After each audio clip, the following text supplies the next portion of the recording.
Bienvenidos. This is a podcast that explores Latinx media and culture in its many forms. I am Dr. Rojo Robles. And I am Dr. Rebecca L. Salois. And we are Latinx and Latin American Studies professors at Baruch College in New York City. In this podcast, we will analyze Latinx film, television, literature, art, and cultures. We will consider how these works are perceived, analyze them, and investigate the real-world reflections and implication of that work on Latinx cultures in the U.S. and beyond. Welcome to Latinx Visions. Bienvenidas, bienvenidos, bienvenides. Welcome back, everyone. As mentioned in the previous student episode from July, today we're going to be sharing a bonus episode from New York Comic Con in 2023. The panel took place on Thursday, October 12th, and was titled Comics in College, Pop Culture Pedagogy, and Fandom Final Projects. Participants included Professors Asif Saddiqi, Jennifer Caroccio Maldonado, Michelle Crowley, and myself, Rebecca Salois.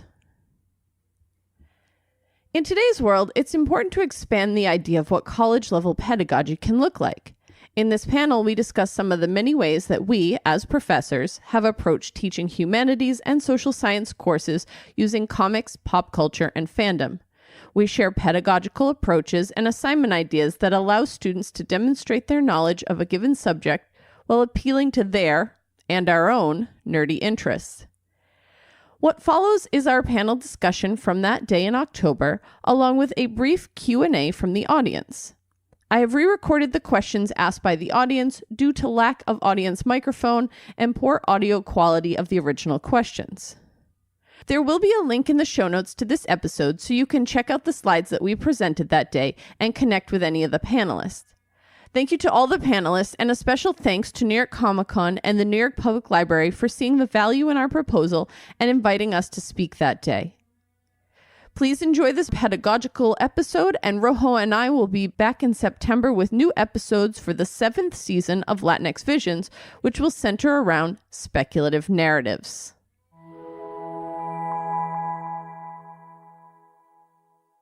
We're presenting today on comics in college, pop culture pedagogy, and Fandom Final Projects. I will have my panelists introduce themselves. I have our pictures and our affiliations up there, but we'll start down on the end. Just introduce yourself, where you're coming from, and what made you want to do comics and pop culture in your classroom. Let's see. Thank you. I hope everybody can hear me. Thank you to Rebecca for the introduction and for really setting this panel up. I am Asif Saddiqi. I'm a professor at Fordham University in New York, and I'm really excited to be here. I do teach a course on comics, the history of comics. So I'm a historian, I should mention that. So that's how that my training, sort of shapes what I teach.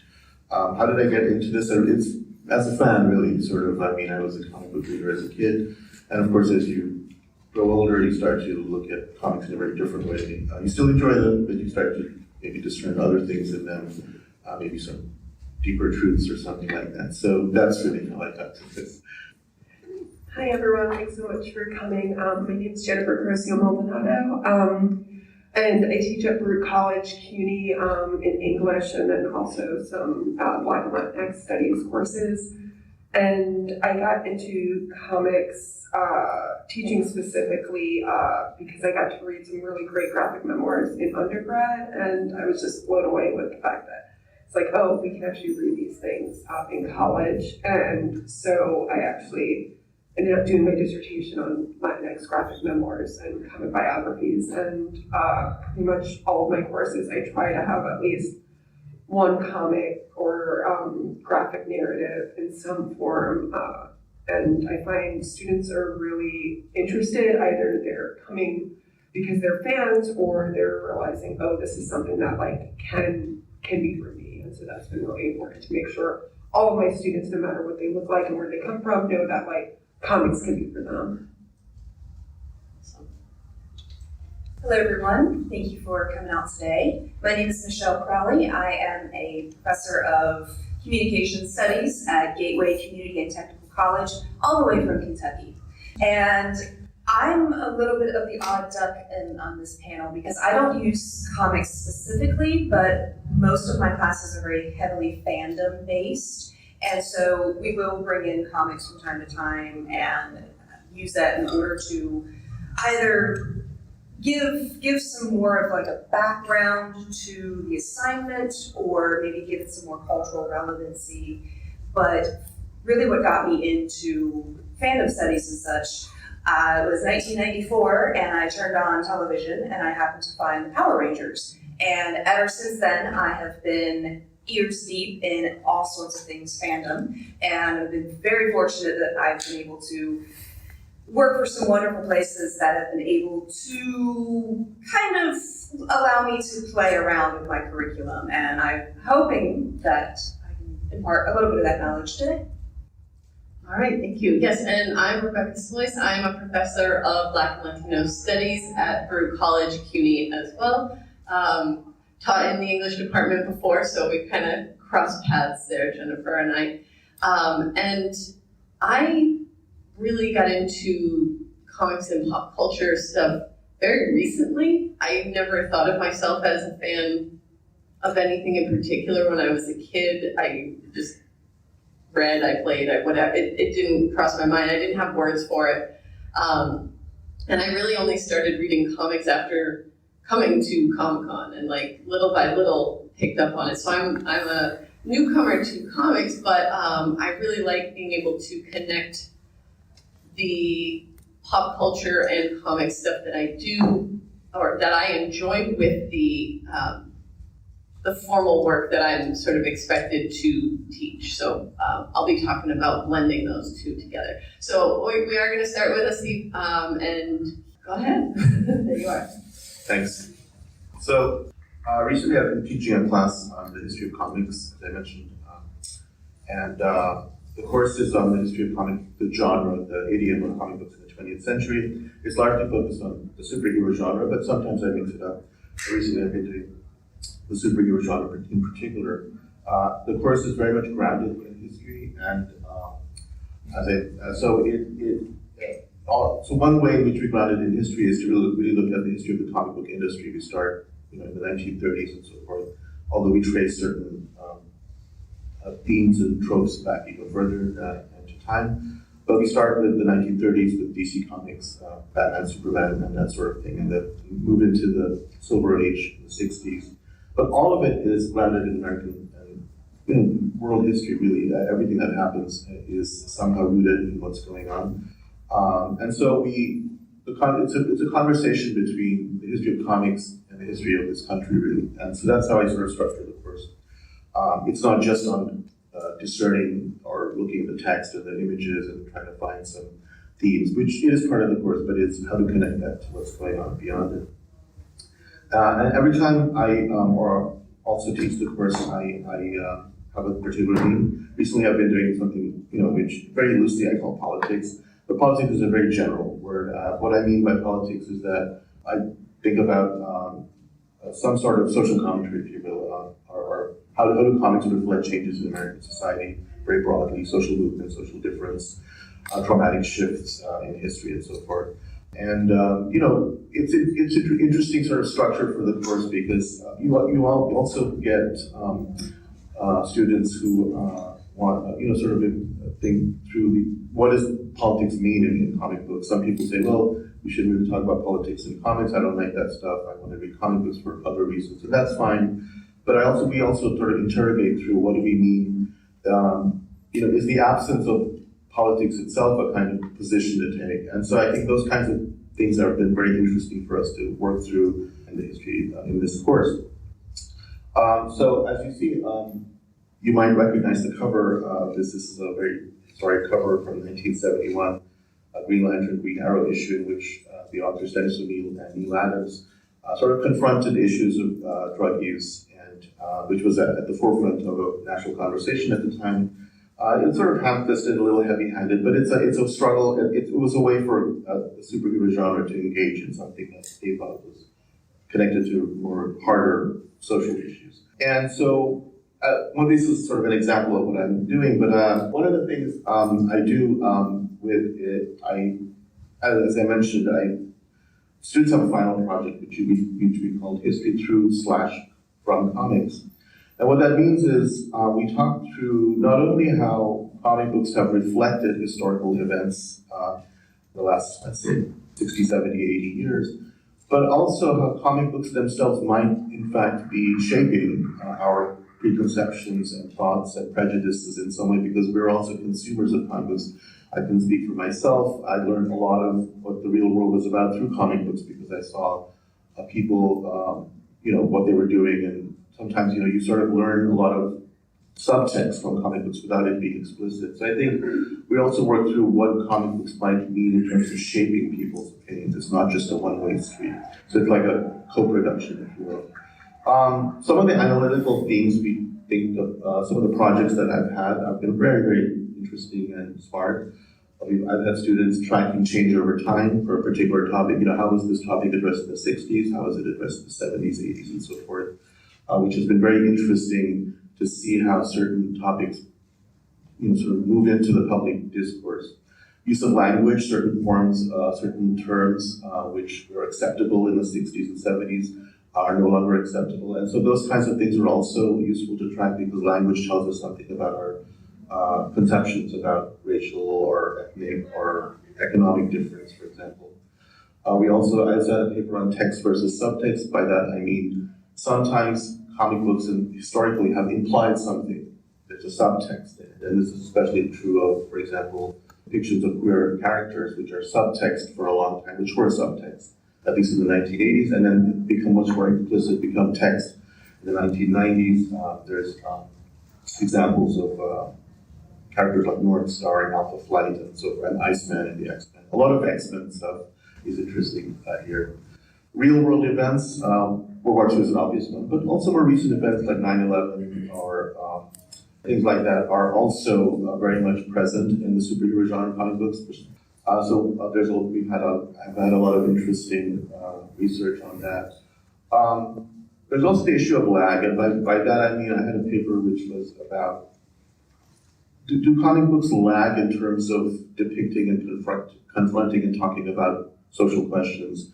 In other words, we're already talking about it socially, but our comic book creators, coming to it a little bit late, maybe. Is there something there that's interesting to explore? Or, in fact, do comic book creators, is that lag reducing over time? So, for example, you might have something that's, sort of talking about the Vietnam War, which was, it was difficult, I think, in the 1960s. A lot of creators were struggling with how to depict the war and its effects on American culture and on Vietnamese. And I think those kinds of issues, there was a lag in terms of comic books, but I think that lag has become shorter and shorter in terms of creators really trying to now, the lag between what's happening and what's shown in comic books, I think, is reducing. Some of the topics we talk about, I'll give brief examples, include dissent, protest, anti-war movements, and particularly the Vietnam War was a huge one in the 1970s. The feminist movement also comes up quite a bit, which was the women's liberation movement in the 1960s and 70s, Ms. Marple and so forth. You had, of course, the civil rights movement. And there's a subtext to that, I think, some people have argued, the X-Men could be read, for example, as a meta-commentary of the civil rights movement and race relations in general. Queer history has a very long and interesting narrative. As I mentioned, the Alpha Flight, there's many other characters that are interesting and have drawn my students' attention, including Loki, the Dora Milaje, who you see here in Black Panther, and Ayula Danica, and I can go into that later. Colonialism, of course, has been a central theme of Black Panther since the 1960s.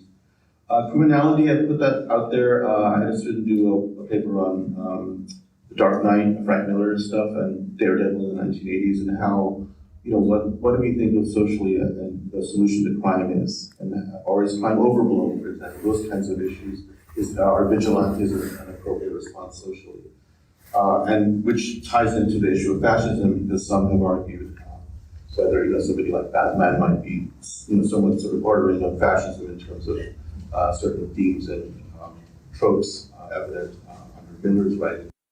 Poverty, inequality, I think there's also a lot of meta sort of subtext in there in terms of the characters.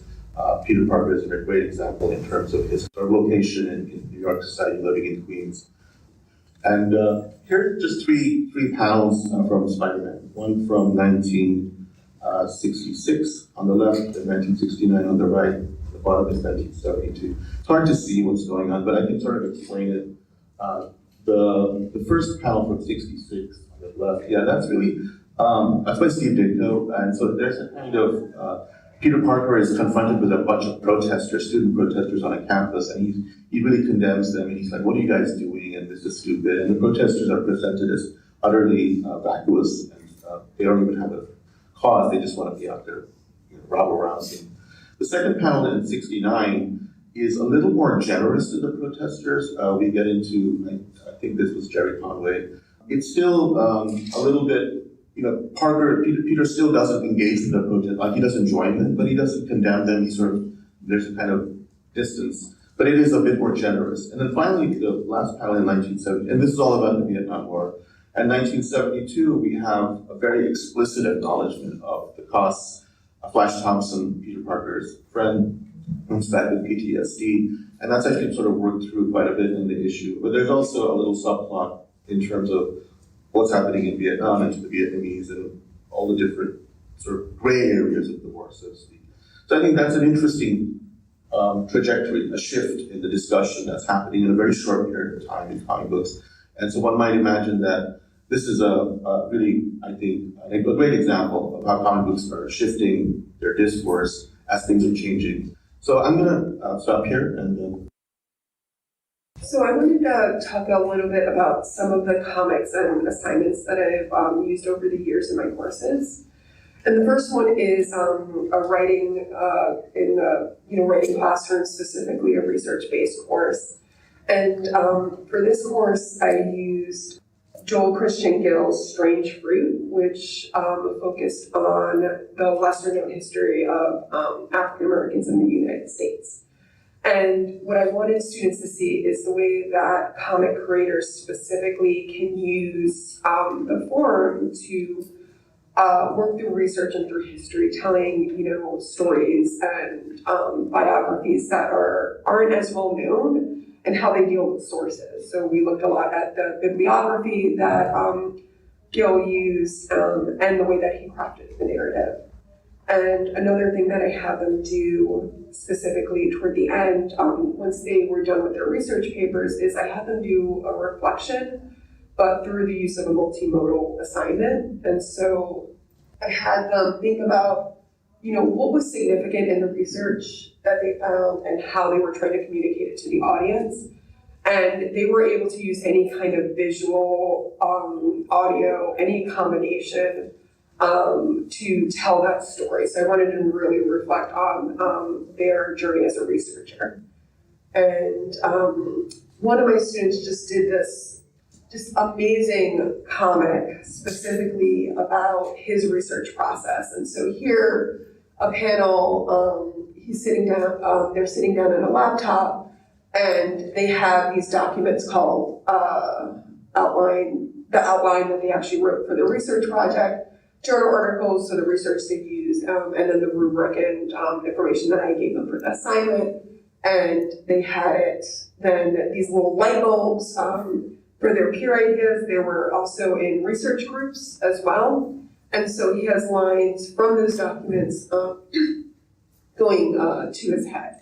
And so I thought this was just a really brilliant use of the visual form to show how the research process isn't just solitary. It's not just us coming up with these great ideas like Socrates or some shit like that. But it's a really collaborative process, and also thinking of comics as a collaborative. And then in another course, I taught Latinx literature more broadly. This was really an introduction course. And one of the texts I used was Puerto Rico Strong, that came out in the wake of Hurricane Maria. It was a collaboration of a bunch of different writers and artists from the diaspora, so both Puerto Rico was in the US and on the island.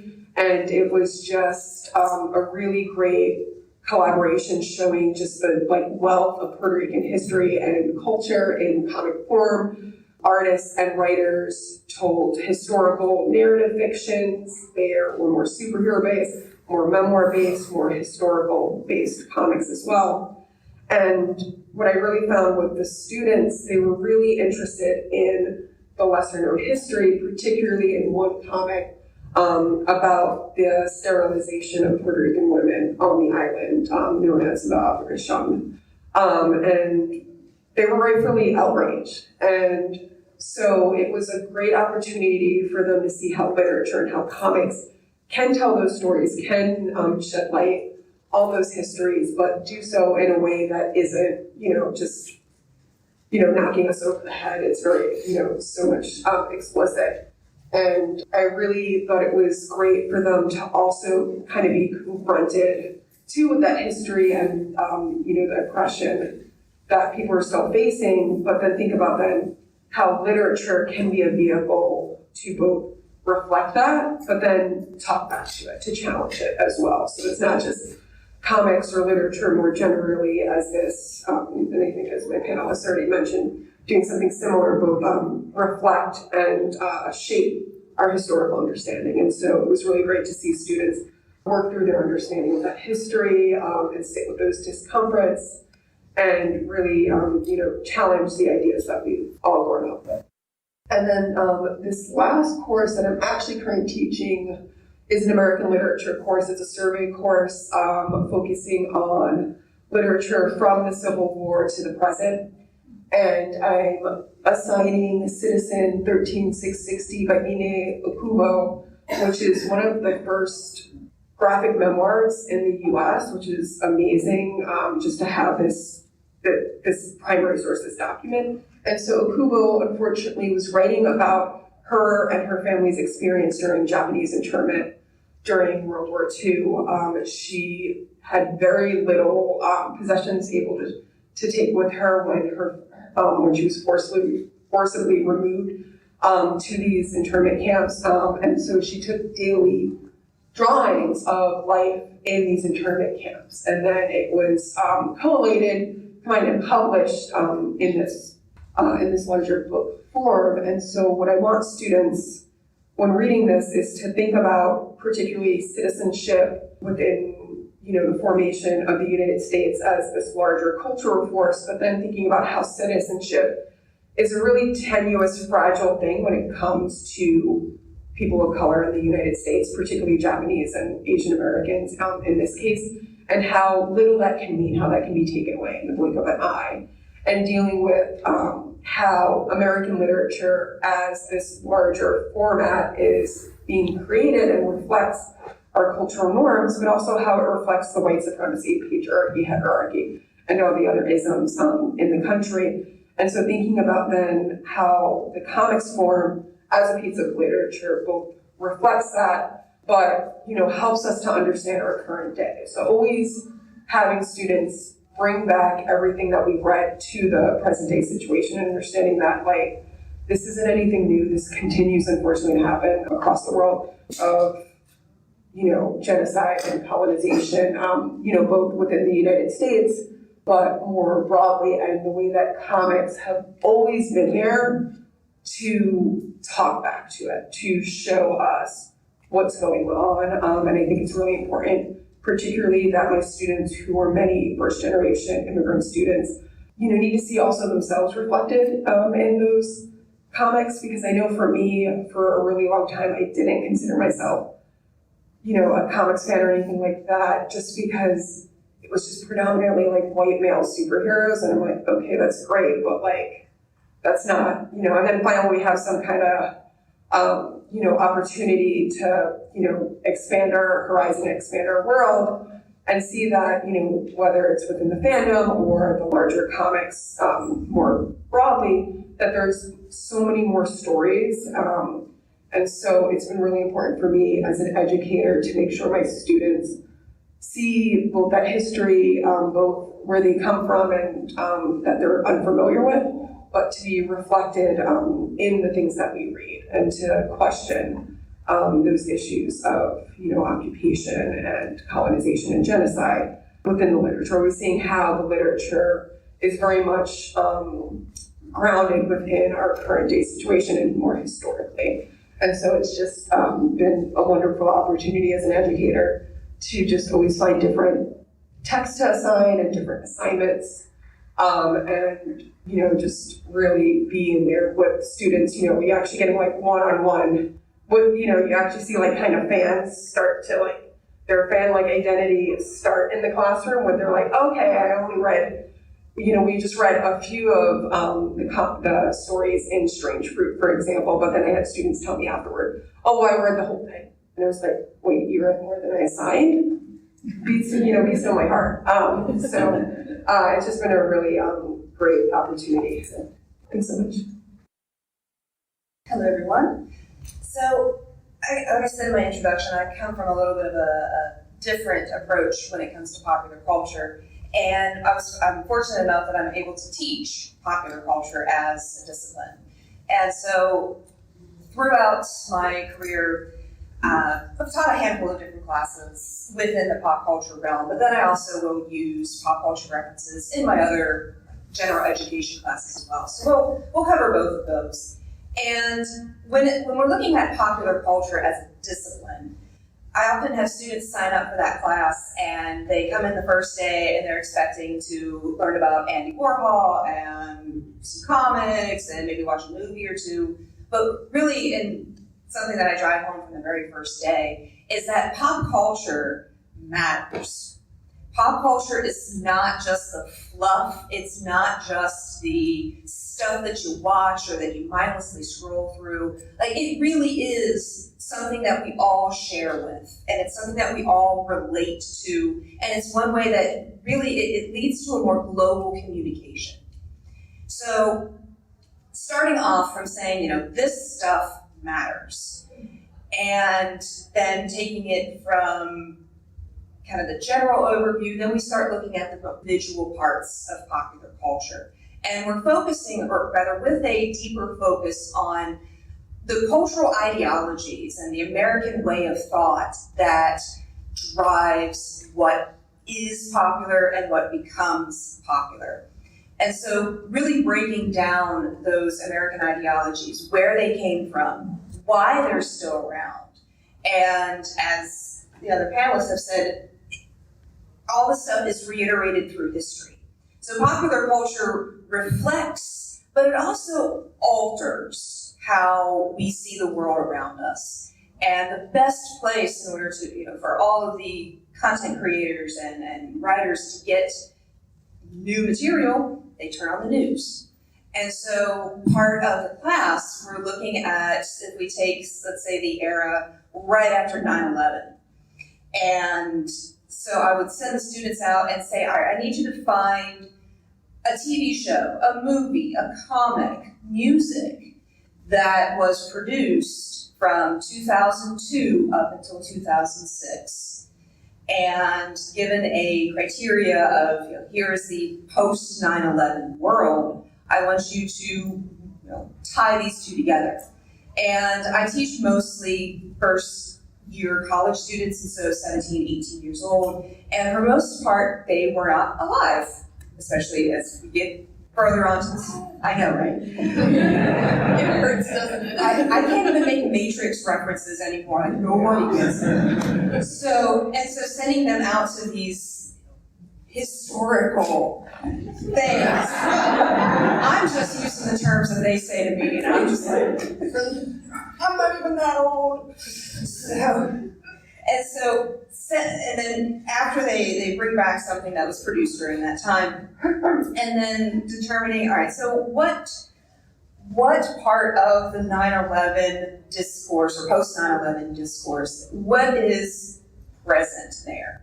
And that leads me into another class that I taught, which is on television's Supernatural.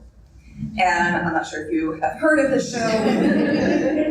It was a quite long-running show on the CW network. It was 15 seasons, 327 episodes, and it was a very character-heavy show.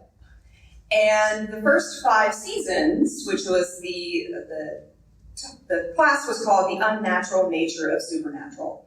And so when I first started teaching this class, I saw that I had about 15 students registered for it. I sent out an email and I said, all right, by the way, this is on the TV show, not like paranormal stuff. And then 3 people dropped. So first day, I asked my students, like, all right, what do you want to get out of this class? And it was the first time that I took a curriculum and structured it around the students. And knowing that we were going to do the first 5 seasons, which premiered in 2005 and then 2005 to 2010, we were looking at how that post 9/11, how the kind of grimness and the more of, I guess it was more of a pessimistic, more not necessarily a postmodern, but more of a meta-modern look at the world of kind of this oscillation between modernist and postmodernist mindset. And they came up with a handful of topics. Definitely they wanted to talk about the car culture was a big one. Another one was the relationships and the unhealthy sort of attachment styles that we see throughout the episodes. And what the kicker was is that this class ran during spring of 2020. And so we went on spring break and never returned. So we had a pretty good first 6 weeks of the semester, learning about all these different concepts, and then, well, now we need to pivot. And pivot we did out of a bet that I made with my students. They said, hey, you know what would be kind of funny? This is actually before lockdown. They said, you know what would be really funny is that what if we could get the stars to come in and talk to our class? Because frankly, teaching classes on shows or a particular celebrity or whatnot, that's still a pretty novel thing. So hey, why don't we throw it out there and see what happens? And I was like, yeah, sure, okay. Hey, if you can get some of the main stars to come on, you guys can all get A's and you don't have to do any more work. And they're like, well, there's actually 3 main stars. And then, what about the not brother star, Misha Collins? And I'm like, all right, if you can get him to show up, it was show up at the time, everyone gets an A on their midterm. Then lockdown happens. Yes, Misha Collins came. As well as 10 other people associated with the show, including the showrunner, Andrew Dabb. And he called in for about half an hour, and so very quickly the class shifted from a let's look at the cultural surrounding Supernatural to let's look at the culture of the fandom of Supernatural. And one of the questions that the students would ask, this is all on Zoom, every time one of the stars would call in, they're like, what do you think about the fact that we're teaching a class on Supernatural? And I had to answer to my dean for what Misha Collins said. He and I no longer get along. Yeah. He's like, well, I think your professor's lazy. He was joking. Misha Collins has a rather pointy sense of humor, and so he was joking, but that apparently made it up to the dean, and the dean is like, so what's going on with this? I'm like, you're not going to talk about the fact that I had 10 people associated with an international TV phenomenon? You're going to sit. Anyway, welcome to academia. So that was that's my major flex when it comes to fandom and classroom. And so really though, the experience that my students got out of that was really just immeasurable. I still keep in contact with about half the students today, and they still talk about the time that Mark Shepard called in, or Misha Collins, or Andrew Dabb, or Ruth Connell, Mark Pellegrino. If you know the show, we've got like a lot of the major supporting cast. So, and it was really impactful to them also because first, of course, their first year, but they're also from a rather diverse demographic, and they would not have the opportunity otherwise to come to a Comic-Con or something along those lines. So really, really brought them into the world of pop culture, and really made them reevaluate their relationship with pop culture on a whole different level. I love that. We met through Supernatural, and so we were doing a writing group during COVID. I got to hear all about this class, so very exciting.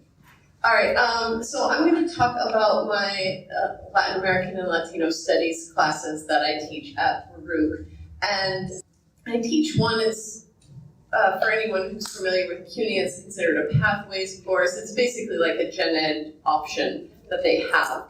And it's got the most uninspiring title, right? Latin American Institutional and Cultural Survey. It's like, okay, what do you do with that? Well, you do what you want. No, but I do feel lucky that I teach in a place where I have the luxury to have that flexibility with the lessons and how I approach them, right? So this year, actually, this semester, I decided to revamp the course. The book I had been using before was getting a little dated, and I was having to supplement a lot more information. You know, it was published in like 2012, and as we were mentioning, some of our students were like toddlers at that point. So I decided to switch it up, and I went through and I found select readings from different sources. And there's one chapter in particular in this book by Joana Fernandez, The Young Lords, where she talks about the different offensives that the Young Lords engaged in, and in particular in this section, she is discussing the garbage offensive. So when the city wasn't picking up the garbage and the Young Lords got together and made a thing of it, like brought the attention to everyone, right? If you are familiar with the Marvel Voices series, the Comunidades number one, but there's two Comunidades number one, so, but the first one, the first of the first. There's a short comic in there, maybe 5 or 6 pages, with White Tiger. Now, White Tiger is one of Marvel's first fully fleshed out Latino characters. He gets a backstory. We learn about him. He's not just some stereotype. We have a little bit of a discussion about the idea that he's White Tiger as a Black man, an Afro-Puerto Rican man. But in this comic, he's kind of going through like the city and seeing all of this and like, what does he do? And it's a Marvel comic, so we get like a trash monster that's like the bad guy that comes out of it. But introducing them to this through the comic first and be like, hey, check this out. What do you think? Let's talk about how real this is. Let's talk about the actual history and the impact and the people who were challenging what was happening in the city at this time, right? So in this case, it sort of serves as like a gateway to what might be considered a more serious and intense topic. Now, the second one that I have up here is about the effect of U.S. interventions in Latin America on migration. And this one I do in reverse, right? This one we talk about the interventions of the U.S. specifically in Central America, but throughout Latin America, focusing on how often, under what conditions, and what was the rationale behind these U.S. interventions, right? And when we talk about the euphemistic term of intervention as well, because many of them were just invasions. And then I have them look at this comic by Pablo Leon. It's called Journey. You can find it on the Rewire Newsgroup page. The whole thing is free and accessible, which is how I gave it to my students in this case. I don't know if he's here this year, but if he is, he did sell paper copies of it last year. So might be worth checking out if he's down in Artist Alley. So we looked at this sort of history of intervention and what the impact was in these countries. And then we looked at this migration story of a young woman who migrated from Guatemala and her journey through Mexico and then across the US border and everything that she went through. And then we looked at how those events that happened in the late 19th century, in the first half of the 20th century, and that continued throughout the latter half of the 20th century, had a direct impact on the migration that we see into the US today, right? It's not, they're just coming because they feel like it. There are socioeconomic reasons, there are political reasons, and so on. Let's look at where that stems from, and then let's look at what the result of it is. So these are just two pieces I do in my intro course. I do one other on identity, which is really great because as a required course, I don't only have Latino students in my class. I have a lot of East Asian, South Asian students as well. And they can connect with that identity piece of that feeling in between. So that's a third piece I use. I think that one comes from Tales from La Vida, which is another great book, but I just do the one chapter from it. And then right now I'm also going to talk about the Latinx literature in the US course. It's a cross-listed course between English, comparative literature, and Latino studies, so we take turns teaching it. And I decided this semester that I was going to do it entirely through graphic narratives. And I broke it down into, 4 main sections. I thought, let's start with superheroes, because that's a good gateway into reading comics. I had to do a lot of teaching my students how to read comics, right? About half of my students are English majors. They're used to sitting there and reading big chapter prose books, like on, and they're like, well, how do I annotate this? How do I make notes for this?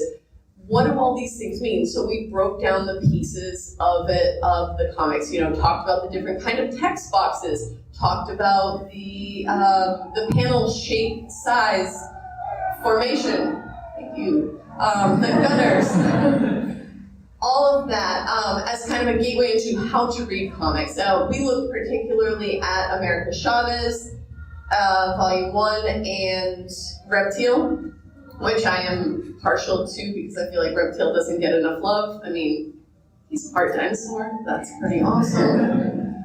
And right now, they just finished up Frontera, which just came out, and I will give a plug for him because I love all of his work, but Julio Anta is here and Jacoby Salcedo. They're definitely an artist alley this weekend. And that's a border crossing story that's combined with the supernatural. So there's a ghost story and a border crossing story, and it's not the typical border crossing story that you would expect, right? They take a twist on it. I love the way they incorporate actual events from the border into it, right? Like there's this jaguar, El Jefe, and he's real, right? He was a real jaguar on the Arizona-Mexico border. We're going to later in the semester look at memoir and cultural nonfiction, just sort of building off of that. I complement a lot of these comic readings with journal articles, with some of those quote-unquote serious academic readings, which again, as we've all mentioned, comics very much can be that as well. But the things that they're sort of expected to read. But I also combine it with some podcast episodes. And I'm the co-host of this podcast, Latinx Visions, with my colleague, Rojo Robles. And we have one episode in particular that is focused on Miles Morales, Spider-Man. And we looked at him in terms of the comics, in terms of the films, in terms of the video games, and looked at all of these different mediums in which he's portrayed and how he's portrayed. So that's really great. For the students themselves, they're doing a portfolio for the semester, and they have to include a glossary with terms that are comic book terms or graphic narrative terms, Latinx terms, literary theory terms. All of these are expected to be there. They're doing blog posts, and if you use the QR code, you can see some of them that they've posted. Since they don't have hard deadlines, a lot of them are waiting. But it will be building throughout the semester. You should be able to go in. I know there's a handful on America Chavez already. They're going to do an annotated bibliography project. And then for their final reflection, actually, it kind of reminds me of what you were talking about, Jennifer, is they're going to create they can write it if they really want to, but I've given them the option to do a visual, do their own comic book panel saying like, what was my experience in this class? Like, how did I come into the class? What did I learn throughout? What am I gonna take with me after the class? So giving them those different mediums to play with, even within graphic narratives is helpful to me. All right, so I think that is the presentation part of it, but we definitely have time for questions, yes? Okay.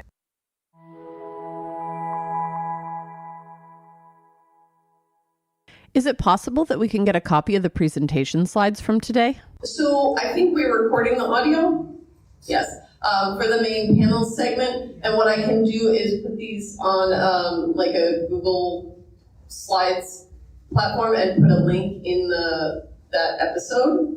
I think that's probably the easiest way for me to share it. So there'll be a link to it. That's all right with the panelists? Also, I'm sure if you contact any of us on email, like you have our names, and if you email us, I'm sure we'll be happy to share our materials. Mm-hmm. I know I will. Absolutely. How do you introduce comics for non-comic readers in your class?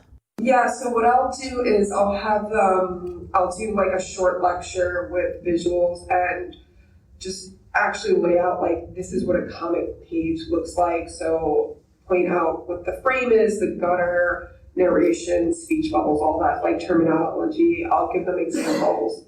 And another thing I do is talk about the image-text relationship.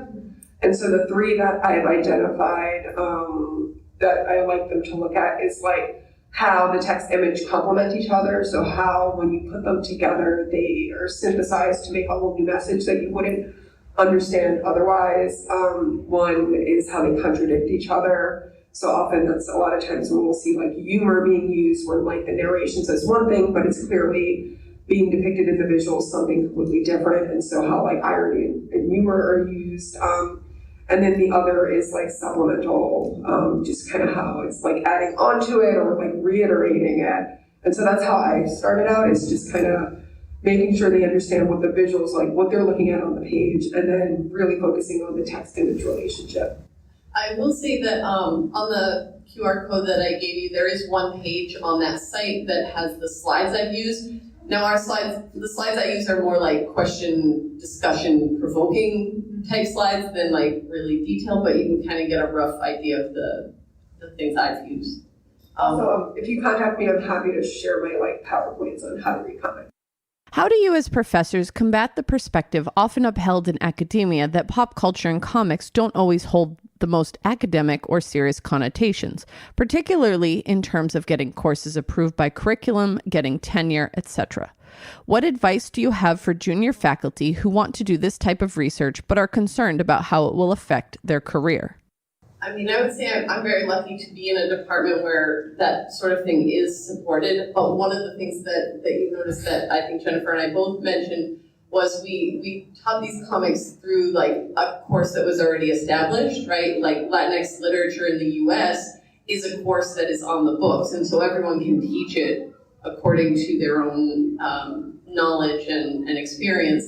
And so that's one of the ways I've done, is kind of taken existing curriculum and dropped it in and shifted it. I'm a K-12 educator, and this is the level I want my students to get to. Do you have any advice or suggested reading material for my students? Are there ways to bridge the gap between what you teach and what I teach that might be seen as fun for students? What I've done in the past is that I've had students bring me examples of stuff that they've read or that they're interested in, and then I'll read through it and then kind of do a little bit of Google searching and see, all right, what else is similar to this? What else is in kind of the same vein? And so at least, depending on hopefully where they are, reading level and grade and whatnot, get some more interest that way. So definitely using the students as a resource, and really also just trusting them too. Yeah, I think the students pick up a lot more. Like there are a handful of students in my class, for example, who do have a lot of experience reading comics, and they're just like, yeah, I've been picking up on this since forever. So like, I think it does go into that idea of trust in them. Like, they will grasp that. There's something about the visual and words together that makes it easier to grasp concepts that they might not yet have the spoken vocabulary for, but that you can build off of. I mean, it has been 15 years since I taught high school and I didn't do comics then. So I don't know if I have any specific examples, but working with your librarian would be like, just if you give it to them, if you make it available. Like, for example, my 2-year-old, I brought a bunch of comics during Free Comic Book Day, and I just have them around, and he's already he's not reading, but he's looking through them. And so I just think if you just make comics and graphic novels age appropriate, obviously we're talking mostly about kind of older adult comics, but there's such a wide range of YA and children's comics. That's the other thing I think we forget sometimes in the quest to make it rigorous academic field. Also comics are for kids. And so I think making it available for them to read, and then also connecting it to, there's so many shows that we all grew up watching that we don't realize were originally comics. And so maybe finding those shows or anime that they watch, and then bringing in the adaptations of actually this was originally a book. And so that's another way I think might be great to bridge that gap. But also thank you so much for doing that work. Thank you to all the panelists, and thank you everyone for joining us for this session.